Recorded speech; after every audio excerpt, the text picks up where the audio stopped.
MasterJet just wished to ask if GSIS imposes a prescriptive period within which an employee must file his or her retirement or separation claims with GSIS after separation from service, either by optional or compulsory retirement, resignation, etc. Thanks.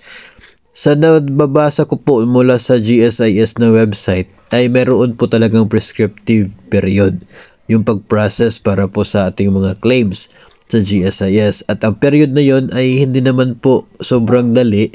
Yun po ay 4 years. No? 4 years from your separation, yun po yung prescriptive period kung saan pwede kayo mag-process para po sa claims.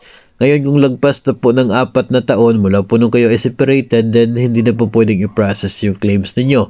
Kasi nga, lagpas ka na doon sa prescriptive period na yon. And mahaba naman po na panahon yung 4 na taon para po kayo ay magmuni-muni at magdesisyon kung itutuloy pa rin po ba sa ibang agency yung government service o ituluyan na po kayo na mag-separate from government at from the GSIS. So yun po yung nakikita natin sa website ng GSIS na prescriptive period, 4 na taon. So talaga pong kapag kayo ay separated na, just make sure no, na ma-process ninyo within 4 months yung claims para hindi naman po naging sayang yon. No, at least mapapakinabangan naman po ninyo yung nasa batas na dapat ay para sa inyo pagkatapos ng ilang taon ng serbisyo ninyo sa gobyerno.